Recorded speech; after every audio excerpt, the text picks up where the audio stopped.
Bonjour et bienvenue dans cette nouvelle vidéo de présentation de notre toute nouvelle interface X-Ray. Cette vidéo fera le point surtout sur la page édition. Alors, vous vous rappelez, désormais, il n'existe plus que deux pages à proprement parler sur l'interface X-Ray. Une interface navigation qui est détaillée sur une vidéo précédente et une page édition. Alors, cette page édition est vraiment dédiée à la création de vos itinéraires avant de partir. D'accord ? Si je clique dessus, je vais retrouver sur la droite et dans la carte les mêmes boutons que sur la page navigation.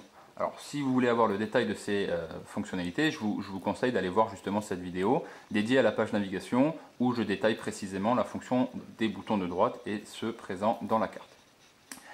Vous allez retrouver dans cette page édition ici votre position en temps réel toujours ou la position du centre de l'écran. C'est-à-dire que si j'enlève le centreur automatique, la position ici va évoluer en fonction de la mire qui représente le centre de mon écran et donc me donner la coordonnée en temps réel. J'ai aussi un bouton direct créer point qui va, comme précédemment, créer un point à ma position ou créer un point, si à nouveau j'enlève le centreur, au centre de l'écran, représenté toujours par la mire. Okay. Nous avons aussi ensuite un bouton Outil Waypoint qui va me faire apparaître une barre d'outils me permettant de faire deux, trois petites choses concernant les waypoints. Le premier bouton est un bouton chargé qui me permet d'accéder au waypoint que j'ai préalablement mis sur une clé USB et que je voudrais charger sur mon GPS. Ici, le deuxième bouton qui s'appelle Ajouter Waypoint, quand il est enfoncé, une petite légende apparaît en bas de l'écran qui s'appelle Ajouter des waypoints.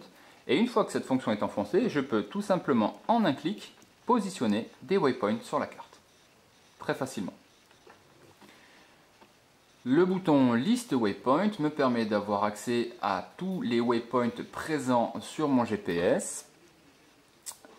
Nous avons déjà détaillé les fonctionnalités de ce bouton liste qui est aussi accessible à partir de la page navigation. Rapidement, je peux lancer une navigation en cliquant sur Go. Je peux voir où est le waypoint en cliquant sur Carte en ayant pensé précédemment à enlever le centreur. D'accord ? Je peux éditer ce waypoint en lui changeant le nom, en lui changeant sa couleur et éventuellement en lui modifiant sa position. Je peux le supprimer. Et je peux également sauvegarder ces waypoints en faisant un groupe de waypoints. Je vais détailler cette fonctionnalité un petit peu plus loin. Je peux éventuellement également modifier le tri, qui seront du coup soit par ordre alphabétique, croissant, décroissant, ou le plus simple pour moi, par distance la plus proche de notre position. Ensuite, nous avons un bouton qui s'appelle Afficher Waypoint qui permet de masquer ou d'afficher le nom des waypoints, ce qui peut être utile parfois si le nom masque une partie importante de la cartographie. Donc si vous souhaitez supprimer les noms, enfin en tout cas les désactiver, il vous suffit d'appuyer sur ce bouton Afficher. Ensuite, nous avons ici un bouton Propriété Auto. Alors, ce bouton permet à la création d'un waypoint d'ouvrir en automatique la page d'édition. Je vais vous montrer ça. Je vais créer un point n'importe où sur la carte. Hop, j'enlève le centreur, je crée un point ici, créer point. Et en automatique, vous avez la page d'édition, propriété de point qui apparaît et qui me permet instantanément de venir changer le nom ou la couleur, comme on a pu le voir précédemment. D'accord ? Pour enlever cette fonctionnalité, il vous suffit de recliquer sur le bouton Propriété Auto. Le bouton Sauver me permet de sauver des fichiers waypoint. Le bouton Effacer me permet d'effacer tous les waypoints. Alors attention, si vous n'avez pas fait de sauvegarde, effectivement, c'est perdu. Vous voyez, là, tous les points se sont supprimés. Le bouton Quitter me permet de fermer la barre de menu. Nous avons ensuite un bouton qui s'appelle Projection Waypoint. Alors c'est plutôt une fonctionnalité qu'on va utiliser en rallye raid, c'est plutôt des choses qu'on fait quand on est en compétition. Ça permet de créer un waypoint sans coordonnées, uniquement avec un cap et une distance à parcourir. Donc ici il me suffira de mettre le relèvement ici et la distance à parcourir. Et à partir de ma position actuelle, le waypoint va se créer. Une nouvelle fonctionnalité dans cette interface X-Ray, ce sont les groupes de waypoints. Les groupes de waypoints permettent de rassembler vos waypoints par groupe, comme leur nom l'indique, et donc de pouvoir les afficher ou les enlever de manière plus facile. Je m'explique. Imaginons que je veuille créer différents waypoints. Alors, on va faire une petite manipulation. Outil waypoint. Ajouter waypoint. Je crée quelques waypoints pour l'exercice. D'accord ? Ici, groupe de waypoints, vous voyez, je vois apparaître les 5 waypoints que je viens de créer à la date à laquelle je viens de les créer. Ils seront toujours regroupés en fonction du jour à laquelle vous avez créé vos waypoints. D'accord ? Ainsi, je peux, si je le veux, exporter tout ce groupe d'un coup et donc les avoir. Imaginons que je fais des balades sur plusieurs jours, je pourrais exporter le jour 1, je pourrais exporter le jour 2, je pourrais exporter le jour 3 par petits fichiers, par petits groupes, sans avoir à charger d'un coup l'intégralité de mes waypoints. Je peux également, de la même façon, effacer d'un seul coup un groupe de waypoints en particulier, sans avoir à les effacer manuellement les uns après les autres. Je peux, en appuyant sur le bouton liste, voir que contient ce groupe de waypoints. Et là, on voit bien que ce groupe de waypoints contient les 5 waypoints que j'ai créés pour l'exercice juste avant.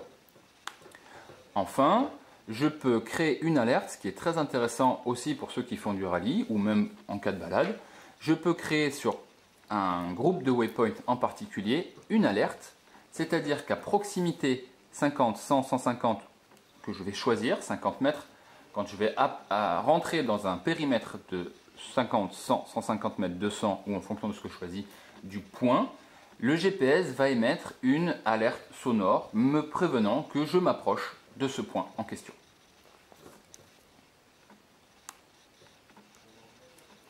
Nous avons ensuite le bouton Outil route, alors qui fait également apparaître une barre d'outils dédiée cette fois-ci à la route, et vous voyez qu'on a volontairement joué sur les couleurs. La partie jaune est réservée au waypoint, la partie orangée est réservée aux routes. Et on retrouve la même dans la barre de menu. Ce qui me permet, en cas où j'ai les deux barres de menu ouvertes, de savoir à quoi correspond l'une ou l'autre. Le plus simple étant de fermer une barre quand on n'a pas besoin de l'autre. Donc sur cette boîte d'outils route, alors il est important de faire un petit rappel déjà sur ce qui est une route.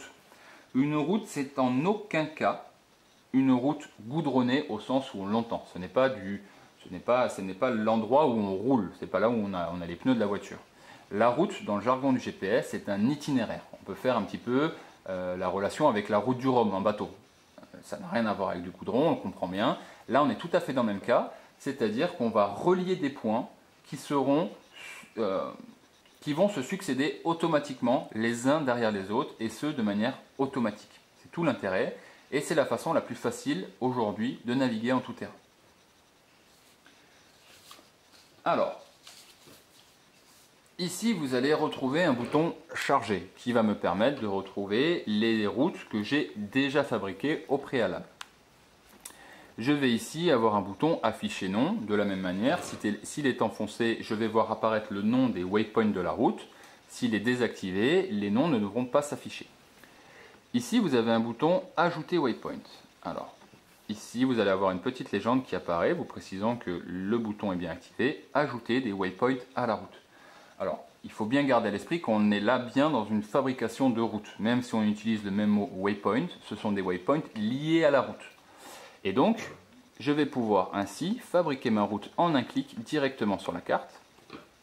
Ce qui va permettre au GPS, une fois que cette route sera fabriquée, de m'envoyer sur le waypoint de la route 1, puis sur le 2, et automatiquement sur le 3, sur le 4, sur le 5, et ainsi de suite. Si j'ai 600 waypoints de route, le GPS en automatique va les succéder les uns derrière les autres. Ce qui me permet à moi, utilisateur, copilote ou pilote, de ne pas avoir à manipuler en permanence mon GPS. Je charge le matin la route que j'ai préalablement préparée et je n'ai plus qu'à suivre toute la journée les instructions du GPS.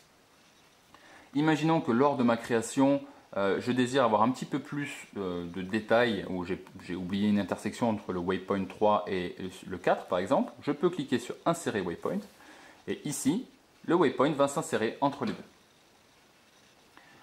Le bouton propriété route va me donner des informations sur la route que je suis en train de créer ou que j'ai chargée, avec le nom des waypoints de la route, le relèvement, la distance totale et la position du waypoint.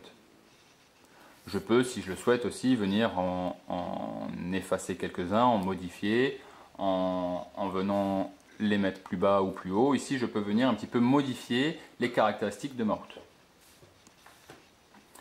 Il est très important de penser à sauvegarder sa route. Alors par défaut, le GPS va mettre la date du jour et l'heure à laquelle vous avez créé votre route. Mais si vous le souhaitez, vous pouvez tout à fait personnaliser à nouveau ce nom en mettant journée 1, journée 2, balade, ce que vous souhaitez. Et lorsque j'efface ma route, un bouton apparaît me demandant effacer la route affichée sur la carte. Alors afficher est un mot très important puisqu'il n'est pas question ici de supprimer définitivement la route. Si vous l'avez sauvegardée au préalable, on va simplement l'effacer de l'affichage pour libérer finalement la carte et vous la retrouverez bien sûr, si vous la sauvegardez, je le répète, dans la partie chargée.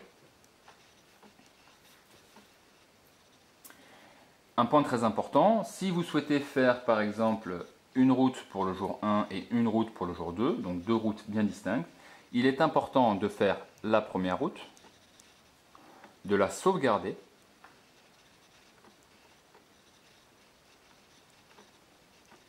jour 1, de l'effacer et de faire le jour 2, car le GPS ne peut gérer qu'une seule route à la fois.